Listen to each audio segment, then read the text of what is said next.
We are doing a series of presentations on this single topic called Two Witnesses from Revelation chapter 11. So we're still continuing this series. We almost started about 6 months ago, I guess. And we're cruising through chapter 11. So today is Babylon. Last Tuesday, we started the presentation series on Babylon. That was part one, Babylon. Today is part two of Babylon.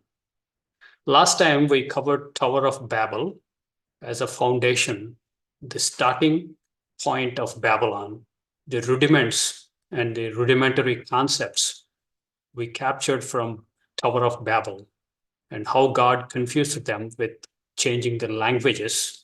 And we take a step further. Today, we would explore the city state, the ancient kingdom of Babylon. Now, Babylon, like other ancient kingdoms like Tyre, and you have tons of other cities, they are called city states. They are independent, autonomous, small kingdoms, and they fence their cities. They are not small cities, they are large cities, but very much they are fortified, and they have their own government, and they protect themselves with lots of food and the supplies, good for several years in case enemy comes and surrounds their city and encamps against it. They would have sufficient food and water to survive through those years of siege. So that is typical ancient city states. If you don't have walls, you are exposed to any invader that can come and decimate and rob you. So those were uh, terrifying times, and everybody wants to live in a fortified city state. Even now, we have this thinking. Most people would prefer to live in gated communities nowadays. This is largely because of the crime and the lawlessness. So perhaps that was the idea. So the Babel, the Tower of Babel, there is another name for it, is Babylonia. So Babylonia was another name for Tower of Babel, but Babylon is a improved version.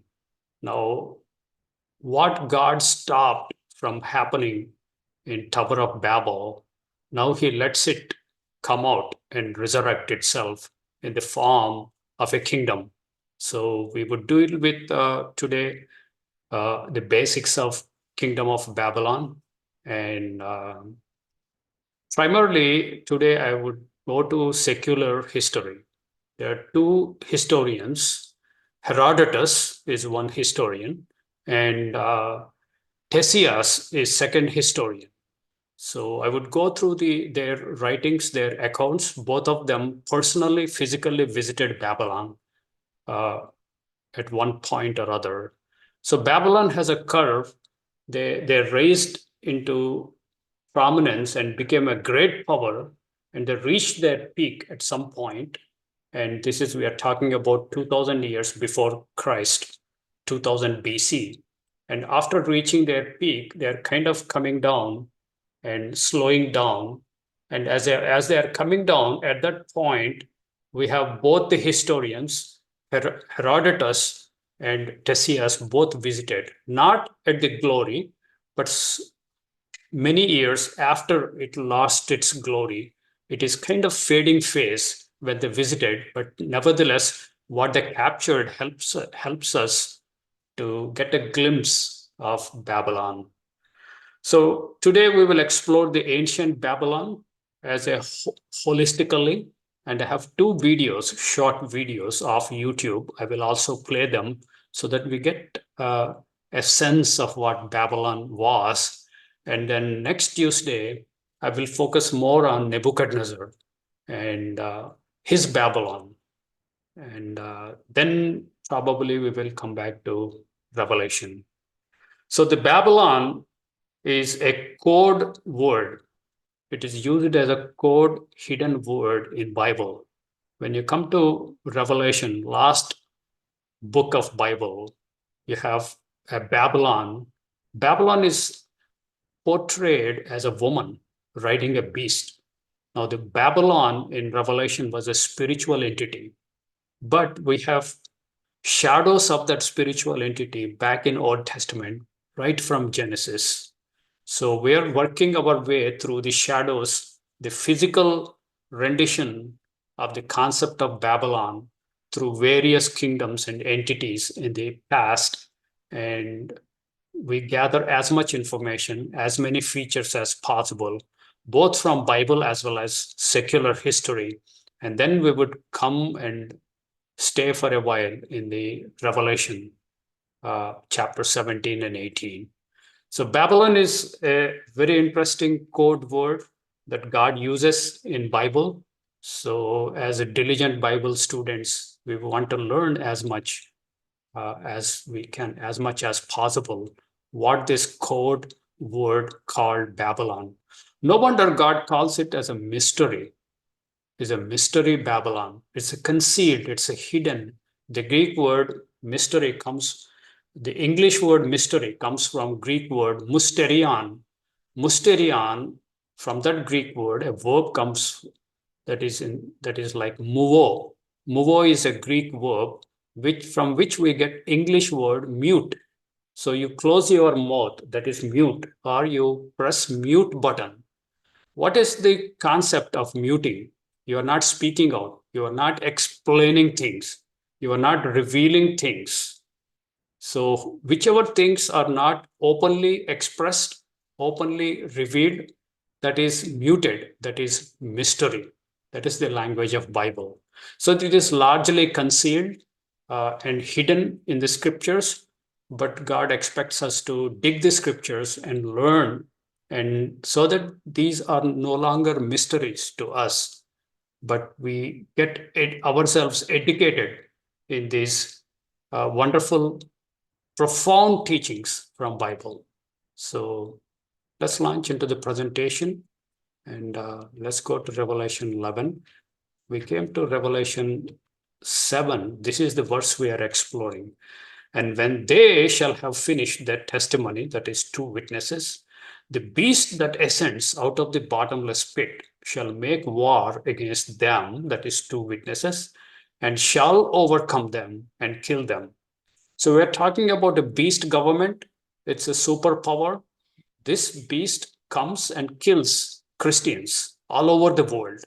It's a global beast, and the killing happens at a global scale. The killing includes persecution, imprisonment, and driving away from their homes, all kinds of persecution. And some Christians would be actually killed by this beast that ascends out of bottomless pit. So we explored different entities, including the little horn that does same thing to Christians worldwide, and we came to Babylon in Revelation 17 and 18. Interestingly, Babylon also does same thing. It kills Christians. So Babylon kills Christians, little horn kills Christians, and this beast also kills Christians because two witnesses are also Christians. So in that aspect, we are studying Babylon, who would be killing in a large scale towards the end of the time.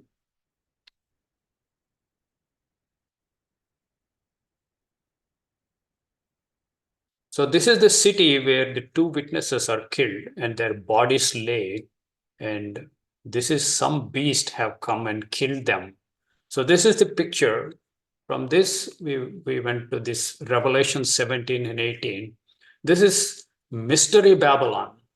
This is interesting. Mystery Babylon.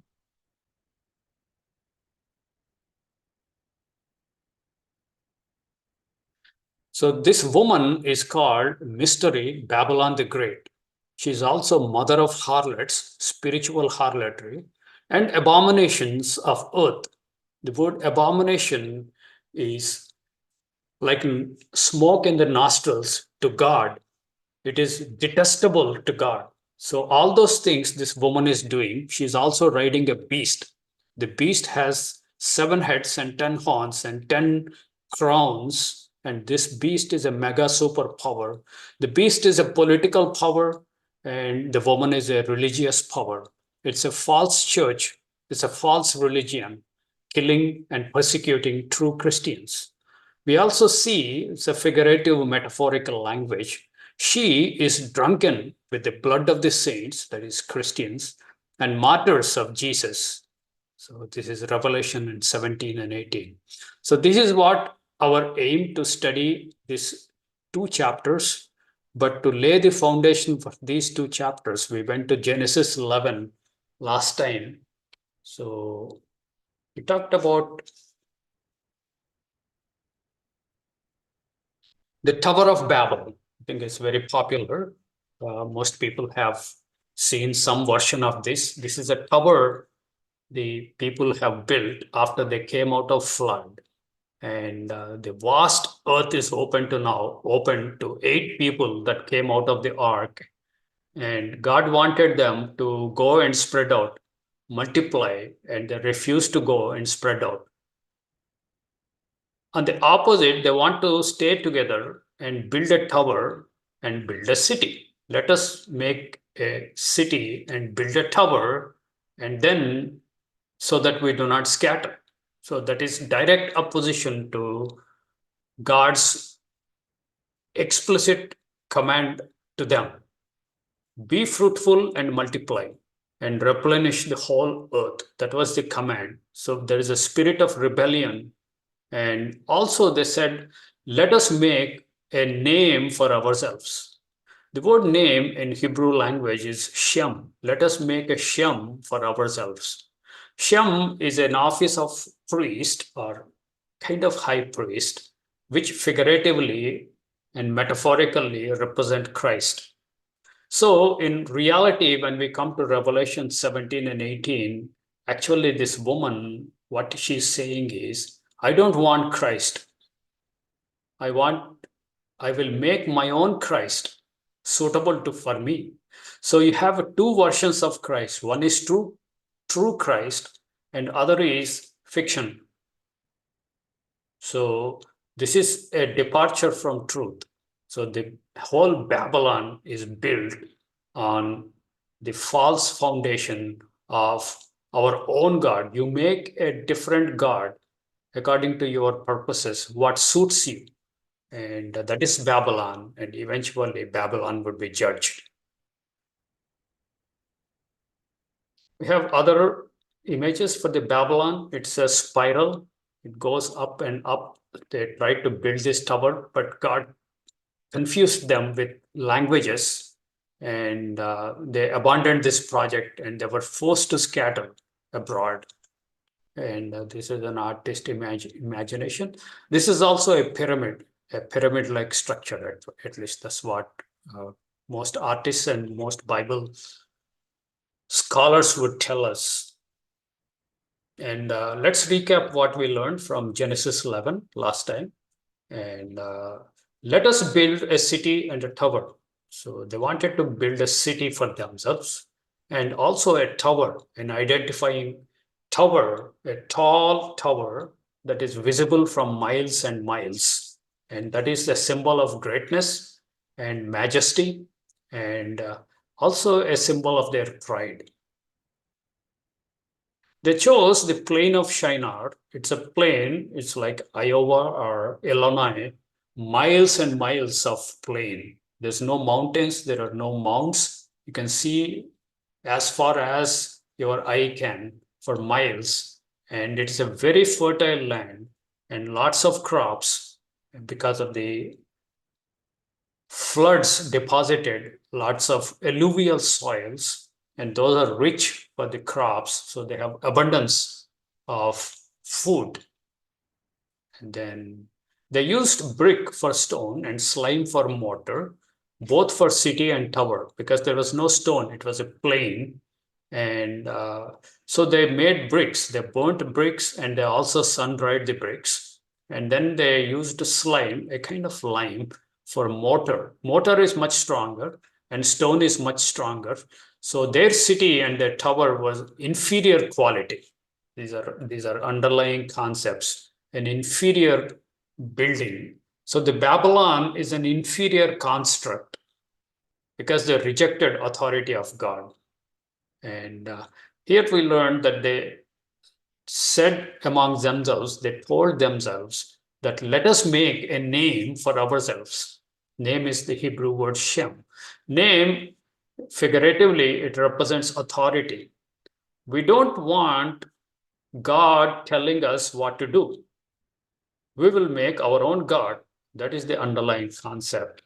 And then Shem, actually, with uppercase yes, is Shem, is son of Noah. He was a priest and he was also a shadow of Christ.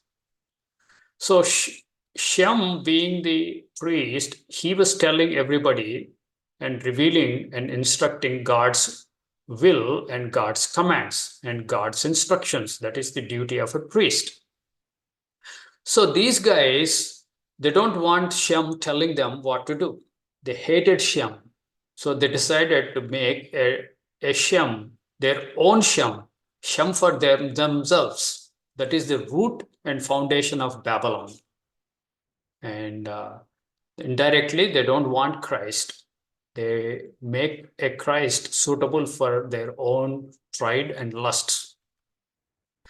Lest we scatter. They don't want to scatter, even though God gave them a command to scatter across the whole earth. And that is a rebellion, direct opposition to God. So you have a spirit of rebellion and spirit of departing from true authority of God. And then God came and said, there are 8 people and multiplied into few thousands in land of Shinar, plain of Shinar. Now God said nothing will stop them from accomplishing what they imagine at this point, because they all have one language and one tongue, and they can communicate to each other. And it is my opinion, what God meant was devil can come and manipulate them. If they all are at one place speaking one language, he can manipulate and perhaps annihilate. It would be a mass suicide of mankind with few thousands at one place. So God has to postpone that one more, so that so he installed languages, different families. That's what he did. God changed the languages and confounded them. So he installed kind of new software in every person. The same software, same language is installed for the families, group of families together, so that they can communicate with each other. But a second family got a different software. And the third, yet another software. So now at a moment, it's an instantaneously, they couldn't understand one another. That's where the origin of languages, according to Bible. So God confused them and confounded them. So there is no longer ungodly unity. There's no longer let us build a city and a tower and let us make a name. That is still there, but God forced them to scatter abroad. So his sovereign will, according to God's sovereign will, forced them to scatter across the whole earth. That's what we learned last presentation, Genesis 11. And from scriptures, we will step into history, secular history. So this is the Babylon, the ancient city-state Babylon. It's magnificent kingdom and magnificent architecture and magnificent buildings and the construction. An ancient person in that age, if we bring him to the Babylon, he would be total shocking, jaw-dropping experience. He hasn't seen anything like that in his life. Even in his wildest dreams, he never imagined such a magnificent, huge thing called Babylon. So no wonder it was called glory of the whole earth. And it was majestic in its appearance, in its construct. And it has massive walls, 14 miles on one side. It's a rectangle. So 14 miles length, 14 miles width, and 14 miles on other side, and another 14 miles. Imagine the length and size. The height is 360 feet, several stories of a building, you can imagine. So around Babylon, there is Euphrates River. So the river divides itself and moves around this Babylon. So it was made like an island. It is protected by Euphrates. And Euphrates also a branch made into like a canal. It flows through the city. And each side, this massive walls, you have gates. Each side, it has 25 gates, brass gates, well protected. And inside the city, it's all squares. It's a square within square and another square within square. All the streets run rectangular or perpendicular to one another. So the whole Babylon, 14 miles by 14 miles, is a grid of roads and canals, and then regions are all rectangles. It's a masterpiece of architecture, human architecture, and the well-planned city. We are talking about 2000 BC. It's about nearly 4,000 years ago from our time. So they have this magnificent architecture, city planning, and massive irrigation.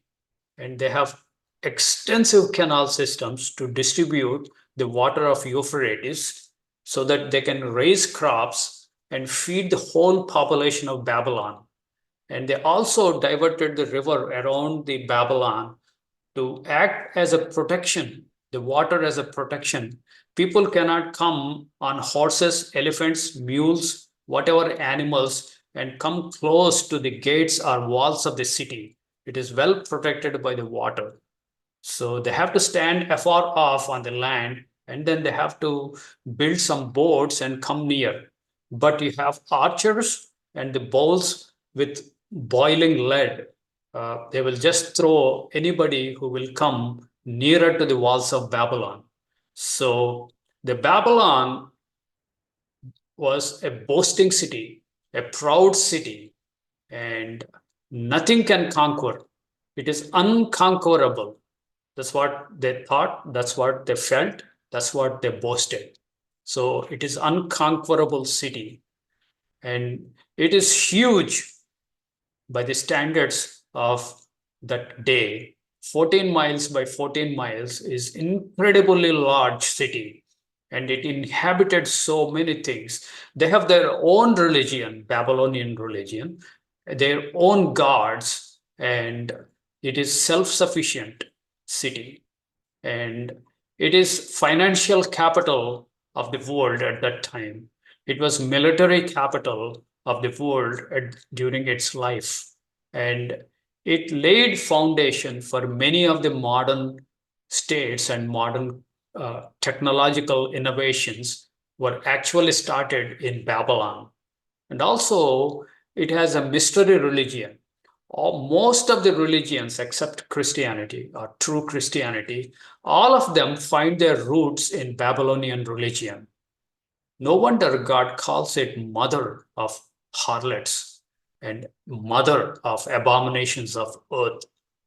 So we go through this city and its pride and its glory.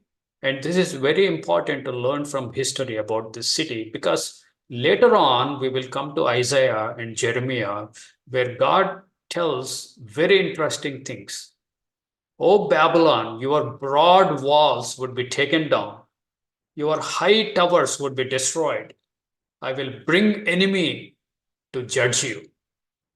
So those verses, in order to for us to understand those verses from Isaiah, Jeremiah, and other prophets from the Old Testament, we have to understand what Babylon was. So that's what we are doing.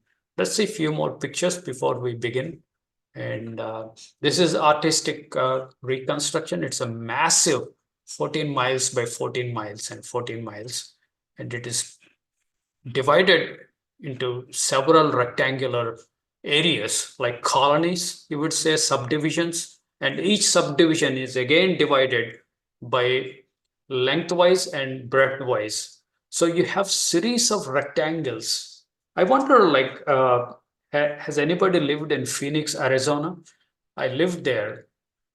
Phoenix is completely a rectangular city. You cannot be lost in that city. If you lose your place, you make a L turn and U turn, you will come back to the same place. It's well planned, well grid, and probably that is one of the occult city architectures in US. And the name Phoenix is also very occult. So perhaps the designers of that city, Phoenix, had some kind of Babylon in their mind when they built Phoenix. I don't know. I don't know about other cities, many cities, and Houston is definitely not like a rectangle. If you are lost, you are lost. Unless you have Google Maps, you can't come back. And I lived in Boston. It's even more difficult to find your way uh, in Boston because there are no signs. Most of the signs are gone. So definitely Babylon has its patterns, and you have this tower. These towers are very unique to Babylon, the way they are constructed.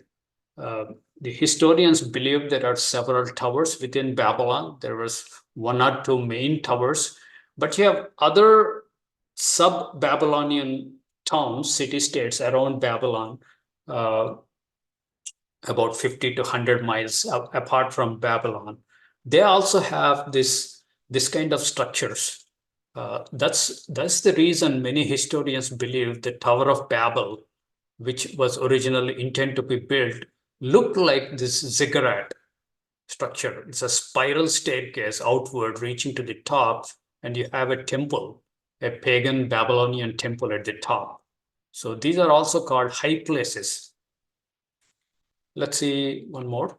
And this is another artistic rendition. This is a massive city. There are lots of people living there.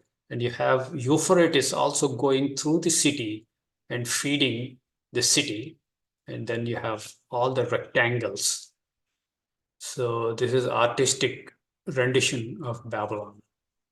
So let's launch into the historical information, secular history. Let us consult secular history. So Babylon, we are still in shadow, not in the spiritual reality. When we come to Revelation, that will be spiritual reality. Entire Old Testament is shadow, the secular history. So we have two historians we would consult, Herodotus and Ctesias. Apparently C was silent. Ctesias. So we go through the books, and the source I took is from Cyclopedia of McClintock and Strong.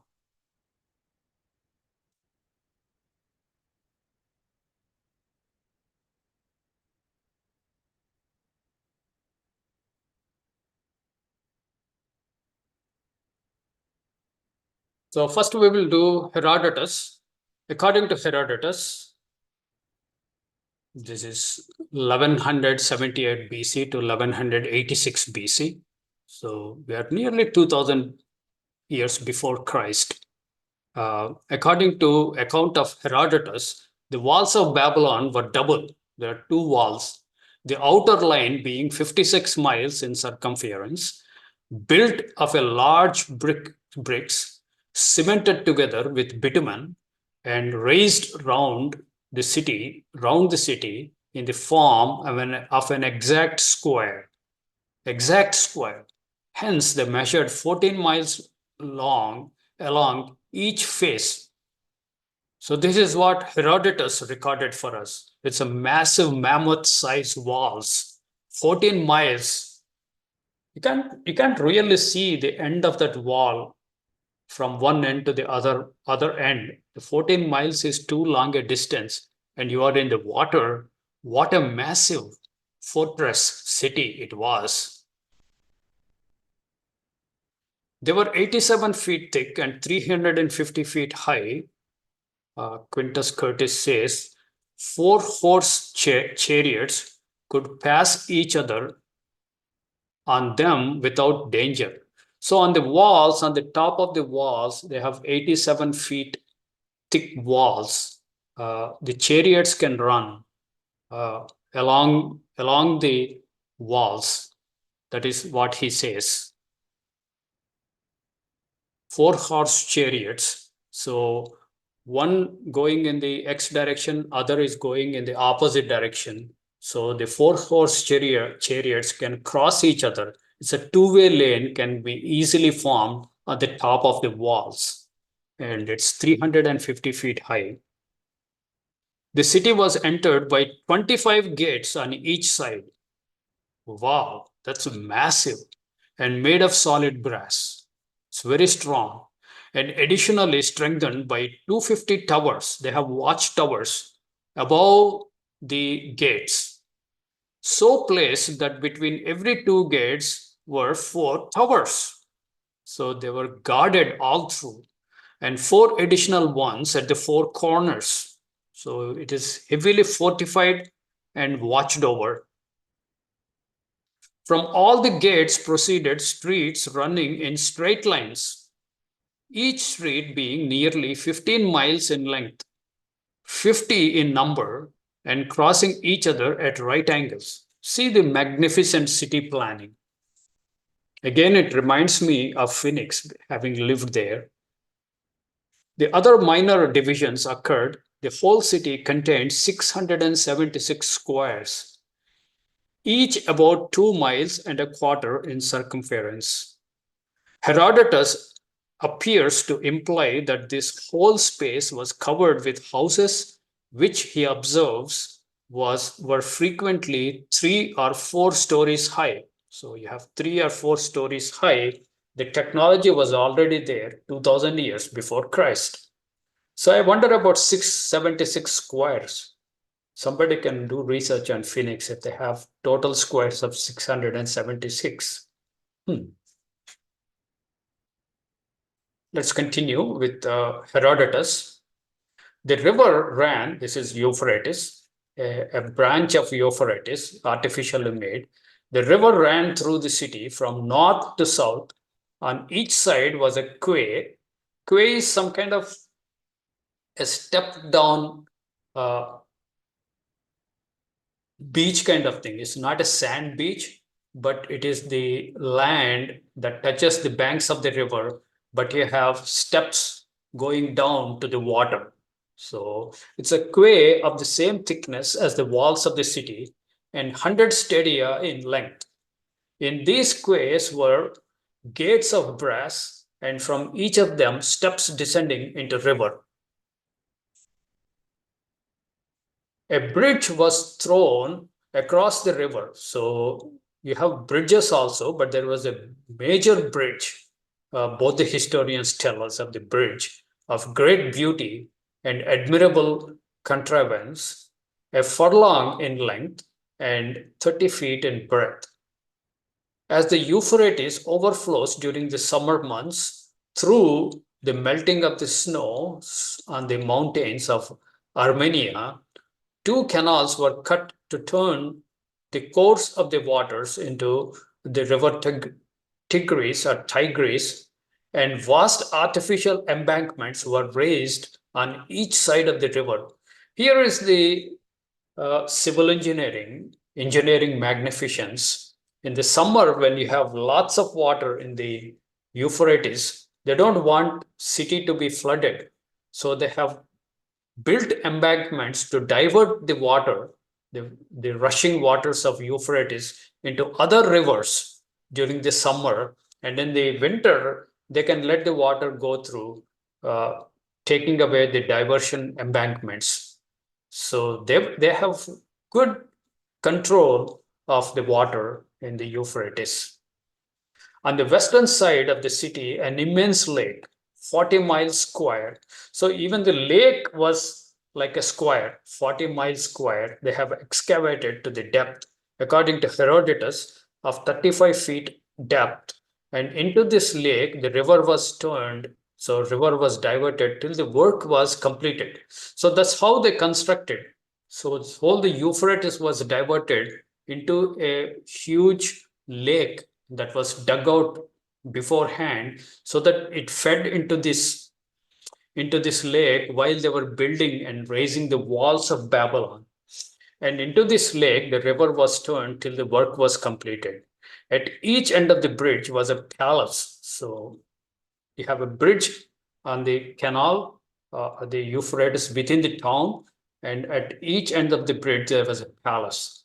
And these had subterraneous communications. So there were tunnels, extensive tunnels underneath the city of Babylon. So the tunnels are not a new thing in our modern times. They have 2000 years ago, this type of technology. In each division of the town, Herodotus says there was a fortress or stronghold consisting in one case of the royal palace and the other of great temple of Belus. So you have presence of army at every important corner.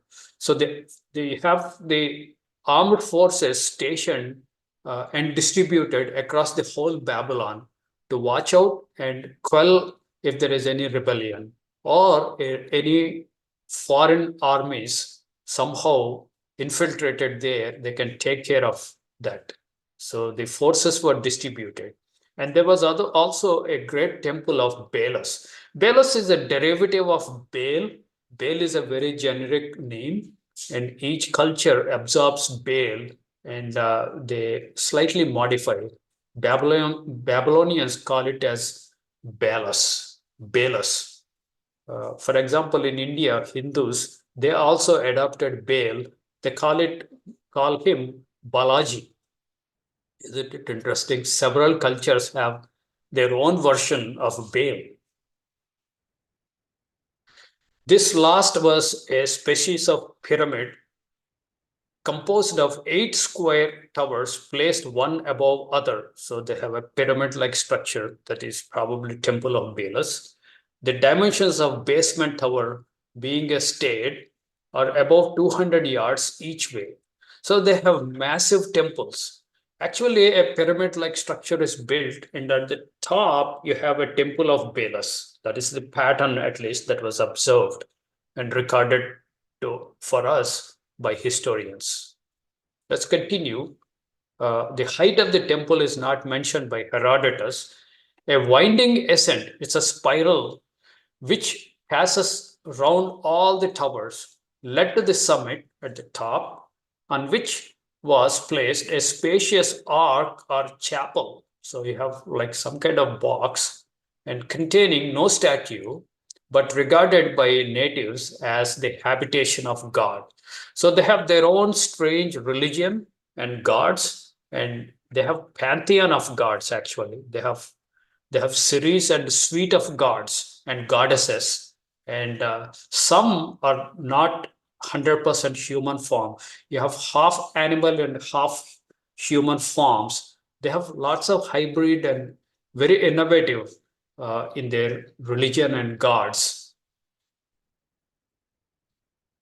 The temple stood in a sacred precinct, 2 states or 400 yards square, which contained 2 altars for burnt offerings and a sacred ark or chapel, wherein was golden image of Bel. Bel is same as Baal. You have different variations of that word Baal. According to Ctesias, now we come to the second historian, Ctesias, he also physically visited. This is first-hand information. According to Ctesias, the circuit of the city was little under 42 miles. Remember, Herodotus said like 56 miles, and Ctesias felt that it was 42 miles. We don't know if the Babylon's dimensions have changed. Some of the outer walls have come down when the second historian visited, or it is little bit subjective variation in their assessment. They did not actually took a tape and measured all the walls. It is just a subjective assessment. It lays again according to Ctesias. It lay, he says, on both sides of the Euphrates. So Euphrates main river is there. The city is built on both sides, and the two parts were connected together by a stone bridge above 1,000 yards long and 30 feet broad, of the kind described by Herodotus. So second historian also tells us Ctesias about this bridge, which is made up of stone and 1,000 yards long and 30 feet broad. They have bridge engineering also. At either extremity, that is the starting point of bridge and the ending point of the bridge, at either extremity of the bridge was a royal palace, that in the eastern city being the most magnificent of the two. So the eastern side is more magnificent than the western side. It was defended by a triple enceinte, the outermost 7 miles round. So they were heavily fortified, especially the royal palaces and the royalty were well protected by the something similar to Secret Service for US president. The second, which was circular, 4.5 miles, and the third, 2.25 miles. The height of the second or the middle wall was 300 feet, and its towers were 420 feet. So it gives a lot more details about that. The elevation of the inner circuit or inner walls was even greater than this. The walls of both the second and third enclosure were made of colored brick. So we see this colored brick in the discoveries of ancient Babylon, the archaeological excavations. They have color paintings, colored bricks, and represented hunting scenes, the chase of a leopard and lion, and with figures male and female, regarded by Ctesias as those of Ninus and Semiramis. That's interesting. Semiramis. The other palace was inferior, both in size and magnificence. It was enclosed within a single enceinte of 3.5 miles in circumference and contained representations of hunting and battling scenes, as well as statues in bronze, said to be those of Ninus, Semiramis, and Jupiter Belus. So Baal was Jupiter, the planet worship, was considered Baal by Babylonians. Semiramis was also one of their goddesses. Semiramis is wife of Nimrod. She was wife of Nimrod, and Nimrod was killed, and he died. And then she begets a son, and she believed Nimrod reincarnated as her son. So Semiramis is both wife as well as mother to Nimrod, and she wanted to resurrect Nimrod. There was all kinds of legends around Semiramis and Nimrod. The two places were joined not only by the bridge, but by a tunnel under the river. So they have underwater tunnel technology in Babylon. Isn't it fascinating? Ctesias' account of the Temple of Belus has not come down to us. We may gather, however, that he represented its general character in much the same way as Herodotus, but spoke of it as surmounted by three statues, one of Baal, 40 feet high, another of Rhea, and the third of Juno or Beltis. You have Rhea also. I think many of these gods and religion was assimilated by Greeks. So you end up some of these names among Greek pantheon also. And sometimes they modified, sometimes they retained the names. Isn't it fascinating that the Babylon and its religion is mother of all the religions? It lays, he says, on the both sides of Euphrates, and the two parts were connected together by a stone bridge about 1,000 yards long and 30 feet broad, and kind described by Herodotus. So it's a very similar discussion. And at either extremity of the bridge was a royal palace, in the eastern city being most magnificent of two. So I think we read this somewhat. It looks like a repetition. Sorry about that. And that brings us to the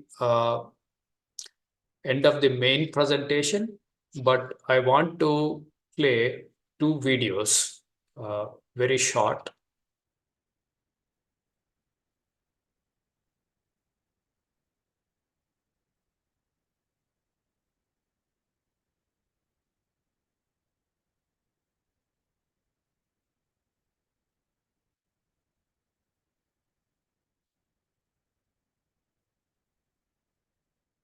The first one is 3D animation of Babylon.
This is Euphrates.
That was external uh, aspects, external features of Babylon. Now I will play another short video on the internal, inside the mind of a Babylon. What is the mindset of the people of Babylon? So let me share the second video. That's also short.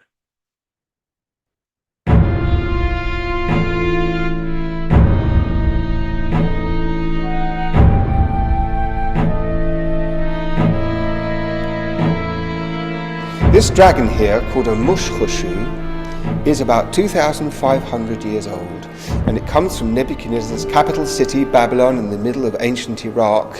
And when you see it now, when you look at it and look in its eye, it might strike you as something very alien and very distant and nothing to do with the modern world. Well, the culture from which it comes, the Babylonian world, is surprisingly close to ours. And the thinkers and the writers and the poets and the mathematicians of that ancient culture came up with things which still exist today in our modern lives and are part of our daily life all around us. These Babylonian discoveries and ideas are conveyed to us through the ancient form of writing called cuneiform, written on tablets of clay or stone. The Babylonian language is fully understood today, so that many of their ideas and achievements have been preserved for us.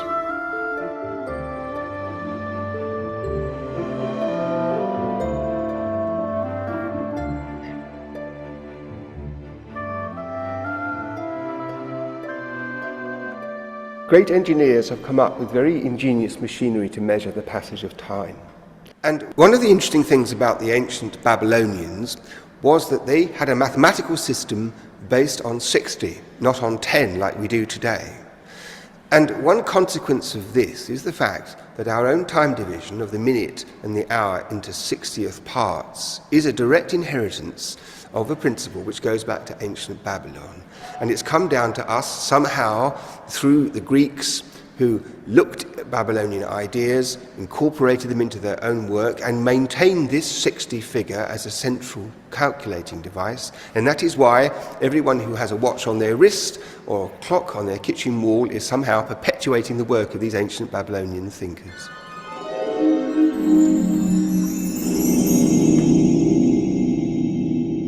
The Babylonians were always attempting to predict the future. This clay model of a sheep's liver, complete with gallbladder, was used to teach the art of divination, the zones and cuneiform inscriptions revealing the ominous signs. Much later, people relied on dreams or the stars for their portentous messages. Another thing that's come to us from ancient Babylon are the signs of the zodiac. And this goes back a long way. Already in the second millennium, some of the figures which became the zodiac figures were all ready to be found on monuments. And side by side with the zodiac grew up in the late period the idea of the horoscope. So the thing when you open your newspaper and you look up your star sign and read what it predicts, or you get a horoscope, those two ideas likewise come from ancient Babylon.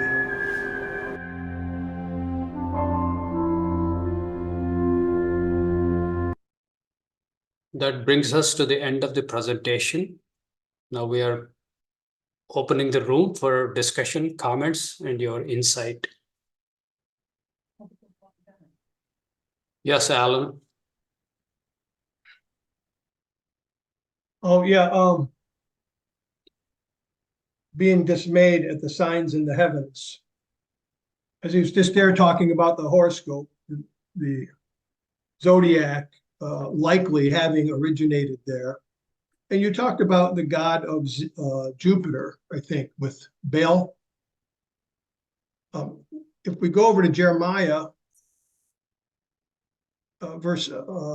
chapter 10, we see this idea of being dismayed at the signs in the heavens.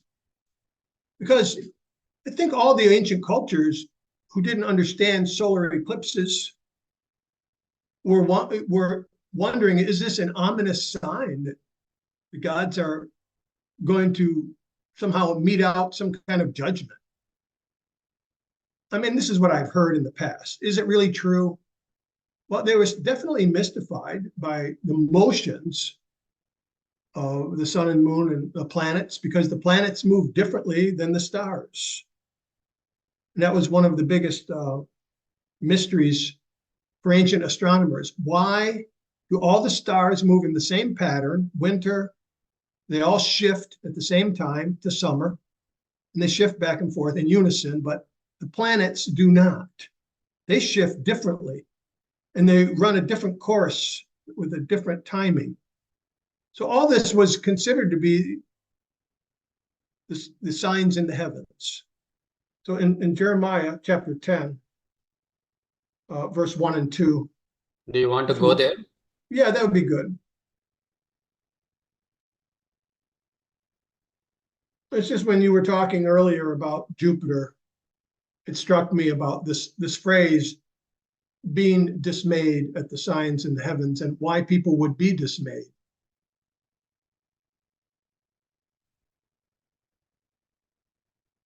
And if you've ever witnessed a full solar eclipse, it is a strange phenomenon. And you witness it with the knowledge of scientific explanation. But they did not. They did not witness it, understanding what was happening. Which chapter? 10.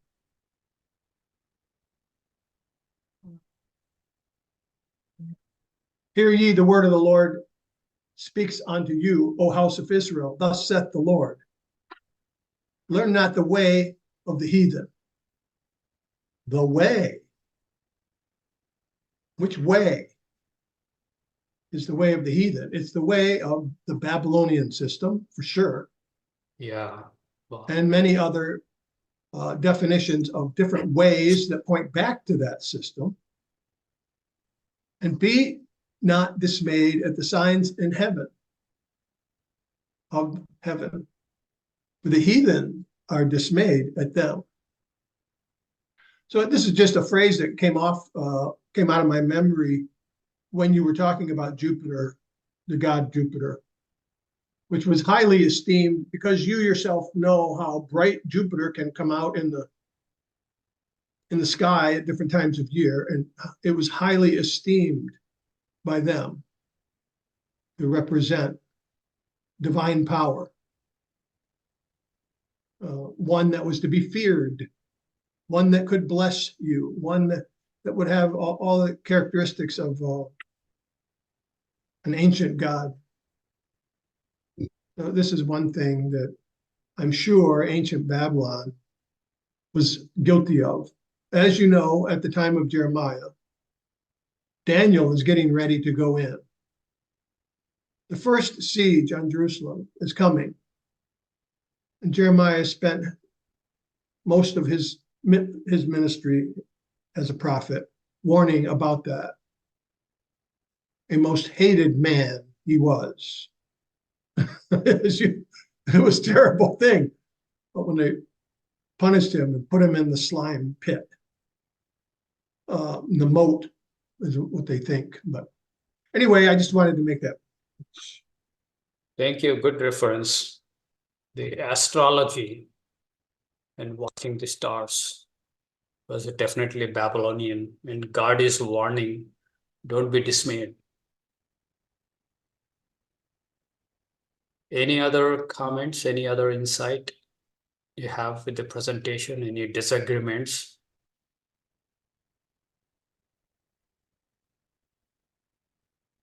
Yes, Gaileen. Thank you for the presentation. About Babylon, in the Bible, before I knew about the Old Testament, and we only concentrated on the New Testament.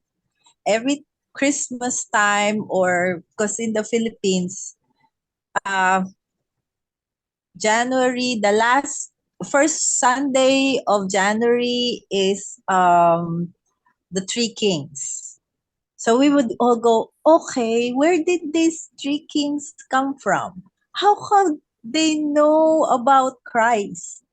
So all these things were a blur to many, and even now, and supposedly some pastors, I would ask, where did they come from, and they can't even answer where, but they they probably are from Babylon because they came to from the east, and they were influenced by Daniel. So that's the only other thing I could think of about Babylon in the Bible. Aside from being all evil, this was something good influence. And so thank you. That's it. Welcome, Gailin. That's right. Magi, they were called Magi. They are from Babylon originally. In the next presentation, when we discuss about Nebuchadnezzar, we also see Magi in his kingdom. So you see the same word Magi. They come to see the baby Christ when he was born and he was in manger. Uh, so they were asking and come there. That's a good point.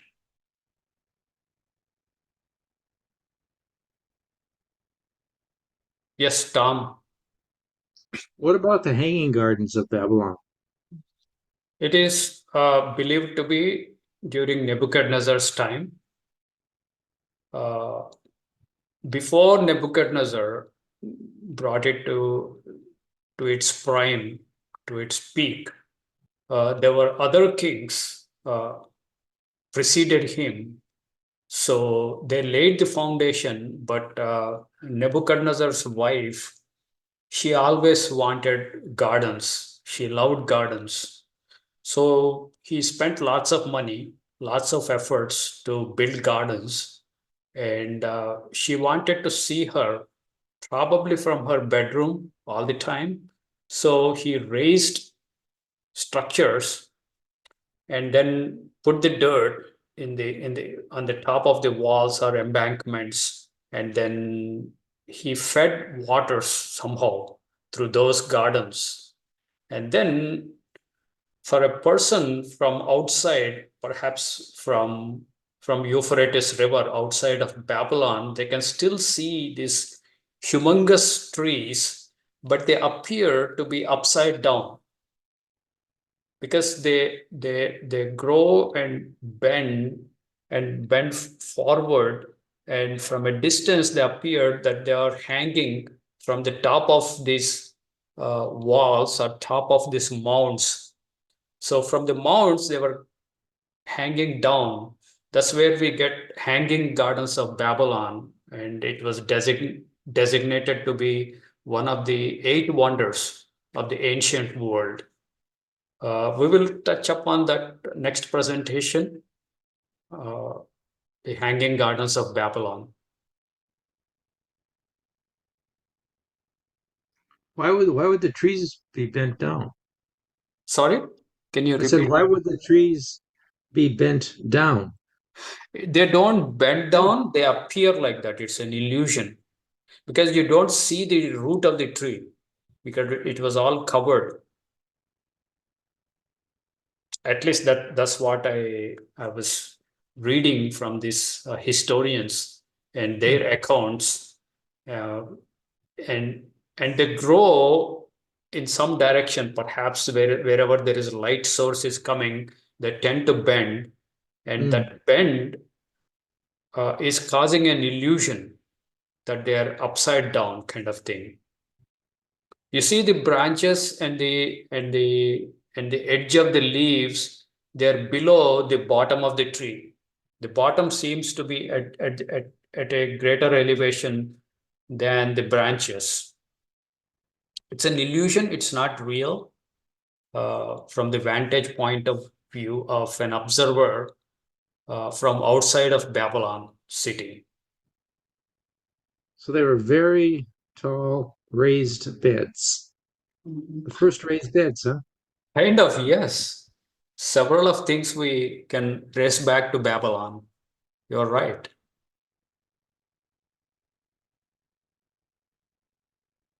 She also liked mountains, Nebuchadnezzar's wife. So there were no mountains, it's all plain. So he got dirt from somewhere and created an artificial mountain kind of things, couple of mounds, they call them mounds. And then he planted on the top of these mounds also.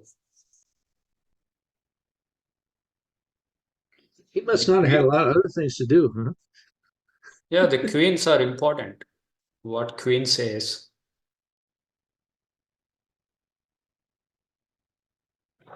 We learn more about the mind of Babylon when we come to Nebuchadnezzar. They're also cruel and ruthless, and they're also given to pleasure. Lots of pleasure and drinking. That was very common. A lot And like today. that led to lots of vices, lots of complications, and they invited wrath of God in several ways. Yeah, Alan, let's go to Alan. Well, we see a kind of parallel in the life of Abraham with the life of every believer. Since Abraham, if you could go over to Joshua 24. Okay. Since Abraham was called out of Babylon, he was called out of a land of idol worship. Worship of idols, idolatry was rampant, of course. That's all the people knew. So how long of a time do we estimate it was between Nimrod and Abraham? It's not a very long time. Not very long, few It might generations. be 100 years or thereabouts. Yeah. I forgot what the estimations are, but we're very close in Genesis when we come from the Tower of Babel to Abraham's calling. So Abraham in Joshua chapter 24, it says here in the first couple verses. Now, this is Joshua gathering the tribes together to give them a kind of a farewell message. If you read through this whole chapter, it's an amazing chapter. It brings you through the history of Israel from the time of Abraham up to the day of Joshua's dying. So before he dies, he brings them all together. And Joshua gathered all the tribes of Israel to Shechem and called for the elders of Israel and for their heads and for the judges and for the officers. And they presented themselves there before Joshua. No, they presented themselves before God. This is a solemn occasion. This is not a small thing here. Joshua is getting ready to give them instruction to follow after he's gone. And they're appearing before God to receive this. And Joshua said to all the people that he assembled, "Thus saith the Lord God of Israel, your fathers dwelt on the other side of the flood in old time." What he means by that is they dwelt on the other side of the Euphrates. The word flood there is a reference to that river that flooded its banks in the spring. Even Terah, the father of Abraham and the father of Nahor, and they served other gods. And then I took your father Abraham away from the other side of that flood and led him to Canaan. So here's an introduction to the history of Abraham's family, reminding the people our beginnings were the beginnings of being taken out of serving other gods. And when Abraham was called to leave his homeland, he was being called out of Babylon. He's being called out of idolatry. And it wasn't just any idolatry, it was the idolatry of Babylon. It was Nebuchadnezzar's idolatry 500 years later. If we look at the timeline of Daniel, it's about a 500-year span from Abraham forward to Daniel. So these things last a long, long time. America hasn't been around 300 years. So we can try to imagine how this foundation of idolatry and demonic worship, it penetrated the culture in such a way. 500 years later, Daniel, Nebuchadnezzar, at that time, it's still Babylonian worship. To tell us something about how hard it is to shed those things away. These few verses remind us of what Abraham was called out of, and how we ought to look at us and say, we are called out of this difficult situation, a kind of an idolatrous situation that stands the test of time.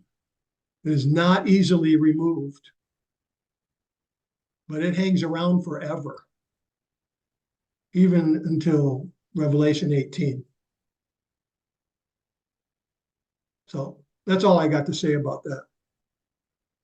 Yeah, interesting thing that you say, even Talmud is from Babylon. That still influences us.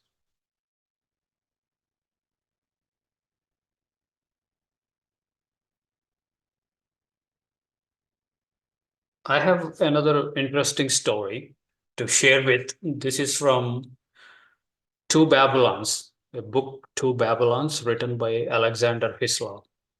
He mentioned one strange incident.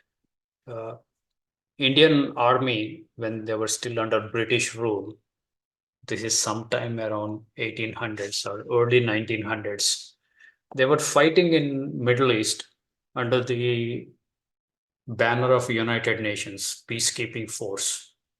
So they were bearing a UN badge and fighting in the Middle East. And they came to a Babylonian ancient relic, an ancient excavated city. And when the soldiers saw the pictures of Babylonian gods, they recognized most of them, and they could identify them by their Hindu names, Hindu god and goddess names. And they laid down their rifles and guns to the side, and they bowed down and worshipped the images. And that was reported to archaeologists, and they were shocked at this incident because they thought the Babylonian pantheon has nothing to do with Indian or Hindu religion. That proved that there are links, dotted links between Hinduism and ancient Babylonian pantheon. And several other religions can be traced one way or other to the Babylonians. They are the first big mystery religion.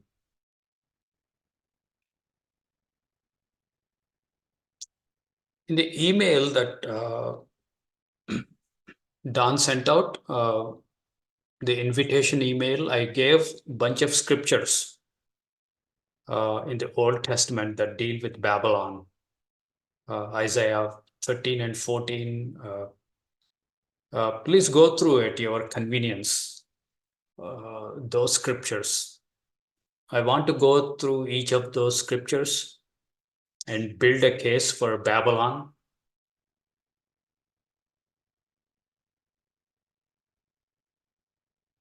Since we decided to pursue Babylon also in addition to Little Horn, so that serves as foundation for us to understand Mystery Babylon and Revelation.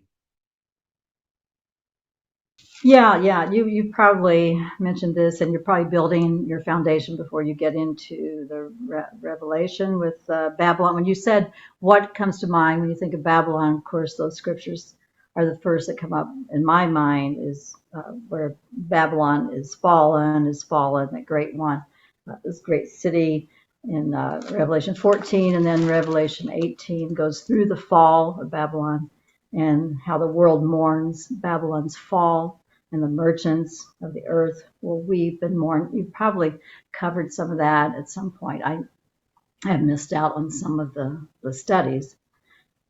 But is that where you're going eventually, to understand who or what that's about? Yes, I believe we have to build concept from scratch, from Tower of Babel, and it makes much better sense when we eventually come to Revelation 17 and 18, because the patterns are same. The the scope is different, the entity is different. So last time, I think you were there last time. So Babylon is a concept. This concept occurs several times throughout the history of man. Sometimes it's just a group of people building a tower. Sometimes it's a city state. Sometimes it's a superpower ruling the whole world. And finally, when we come to Revelation, it's a woman riding the beast. But what is common across all these incidents or instances of Babylon? There are certain things common. There's a spirit of rebellion. Let us make our own Shem. And going opposite to what God says. There's a rebellion. There's a authority. You make a God suitable to yourself. That's what we learned in last presentation. So we learned few more things from Isaiah 13 and 14. God calls it a proud mountain. I will make you a plain before, O proud mountain, and I will bring down your lofty walls, your broad walls. It talks lots of the verses God talks about that. We don't quite understand unless we go through this historical information. And once we understand Isaiah and Jeremiah, it makes much big sense. Revelation 17 and 18. And you have verse to verse match between Jeremiah 51 and Revelation 17 and 18. So that's why I'm taking pain or efforts to go through this. Okay, well, thanks. No. You mentioned that I thought it interesting. Babylon kills Christians, the beast kills, the little horn kills, all of those entities kill. And they seem to be around the same, well, the end time, right? Yes. Okay. All right. I'll let Gail go and I'll be quiet. Yeah. Thank you. End time it is spiritual, and some of the judgments are same. In Jeremiah 50, 51, you see give her double. Here also you see give her double. And you also Babylon would perish like a millstone thrown into water. Here in Revelation, it is also like a millstone thrown into ocean. It would never rise again. But interesting differences is it was thrown into Euphrates in Jeremiah, and then it is thrown into a sea in Revelation 17, 18. There are minor differences, but they are very significant, very important. Uh, just uh, just stay on the series.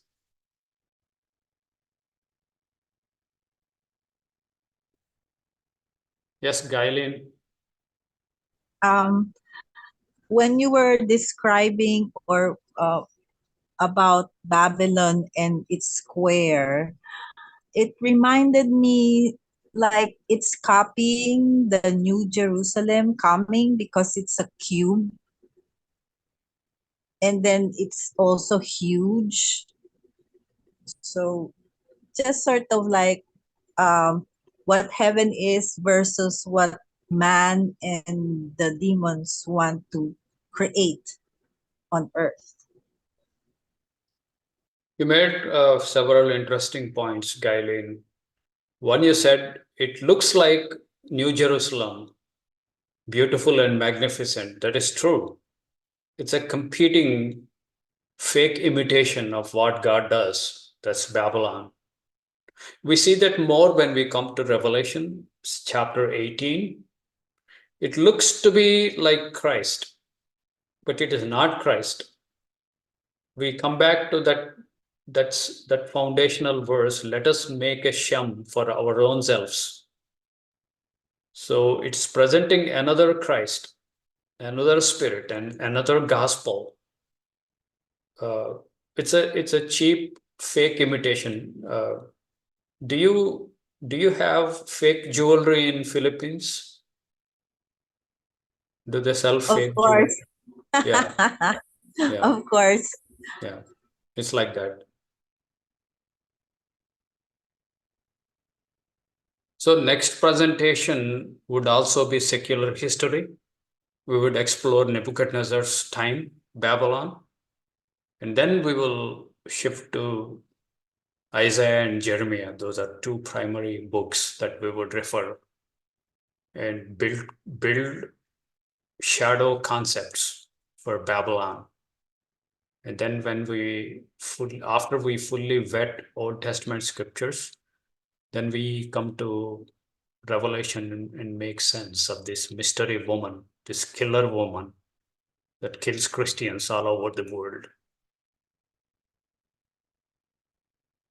If she were a physical woman, how could she drink the blood of Christians all across the world? How much blood she has to drink physically? So it's impossible. Those are metaphorical statements. In her was found blood of saints and martyrs of Jesus Yeshua. These are all figurative statements. Yes, Alan, let's go to Alan. Yeah, those are figurative statements for the war that's been raging on against the people who are faithful from throughout the ages. It's not a one-time end-time event. It's an ongoing event, in my opinion. But what I wanted to say is when the languages were scattered, when the people were scattered due to communication, they took with them, the culture was still in them. They took that with them in different directions. Mm-hmm. And then another empire rises, and then another. And each one inherits what was in the empire before them. For example, the Roman Empire inherited Greek things. They inherited Greek architecture and Greek pantheon, and they called it something different, but it was still the Greek pantheon. And the Greeks got it from another preceding empire, the Persians. And where did the Persians get it? From Nebuchadnezzar's Babylon.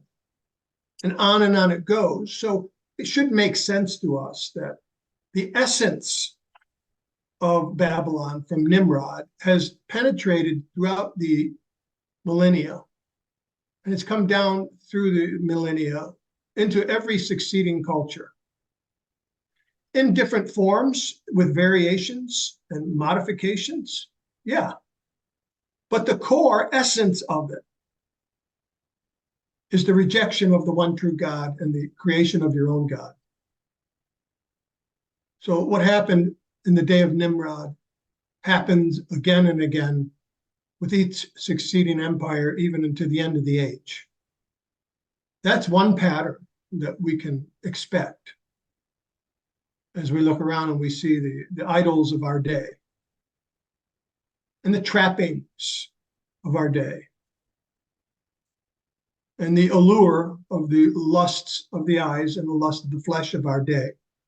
They're, in essence, from the same source, the same principalities and powers of spirits and dark places.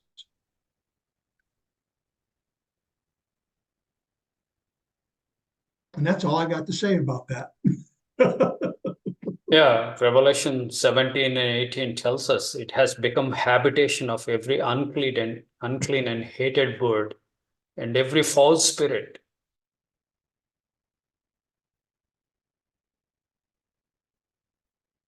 So Babylon in later chapters in Isaiah and Jeremiah, it acquires new symbology.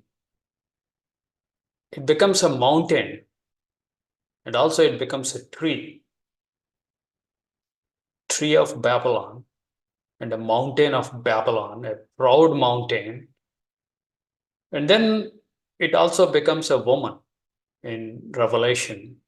So there's a additional symbology and symbols being transitioned. Each symbol comes with its own set of teachings. So we have incredible complexity and incredible depths of understanding of this Babylon. Yeah, and another symbol, as you described, the 14-mile perimeter walls and the height going up hundreds of feet Yeah. is the picture of a stronghold. Yeah. Some would call it a citadel, castle, but the King James uses this word stronghold in 2 Corinthians chapter 10. Maybe you could pull that up, and we could maybe see a connection here to the walls of Babylon. So you want to go to 2 Corinthians. Yeah, chapter 10, where the word stronghold is used against every high thing that exalts itself against God. So talking about fighting the good fight against Babylon, because we all have Babylon in us, partly by Romans chapter 7 explaining the internal battle that we resist darkness within us, right? Mm-hmm. So we're doing this fight, and here it compares in verse 3. It reminds me of putting on the whole armor of God, where it says, we do not war against flesh and blood, but against principalities and powers. He says a similar thing here. For though we walk in flesh, in the physical, the war that we wage is not against the physical. It's against Babylon. The weapons of our warfare are not physical, but they are mighty through God to the pulling down of Babylon. Now, I paraphrase that for a reason. I'm trying to see if we all could agree that it fits. Casting down imaginations. What did they imagine? What did Nimrod imagine? Imagine making a name, a city, and a tower. So when we pull down the stronghold, we're casting down something not physical, but something that is in us, that's trying to overtake us. We're casting down high things that exalt themselves against the knowledge of God. I see this fitting perfectly into the fight against Babylon in our modern age. Bringing into captivity every thought to the obedience of Christ, and having a readiness to revenge all the disobedience that's within you. This is talking about you dealing with you, isn't it? Being ready to revenge or to take vengeance against your own disobedience after you have fulfilled your obedience. So are you saying we have Babylon inside of us? Absolutely. You were born in it, you've been immersed in it. And when you were called out of it. Sure. That's why I was saying earlier about Abraham being called out of it. We ought to consider ourselves also to be one called out of it. Come out from among them, lest you be partakers of their sins and of their plagues. So I thought this kind of fit a little bit. Maybe it's not a perfect fit, but it lends itself to the same concepts. The pulling down of a stronghold is like the pulling down of the wall of Babylon, or the bringing down, maybe even of the wall of Jericho. In any case, it's a stronghold, stronger than you're able to do on the human can do. So That's true. Interestingly, the imaginations, God also uses that phrase, a Tower of Babel. Tower of Babel, he says, behold, the people are of one tongue and one language, and nothing would withhold them from accomplishing whatever they imagine. So he's yes, talking about imaginations. yes, So he confounded them with different languages. And the stronghold is a fortified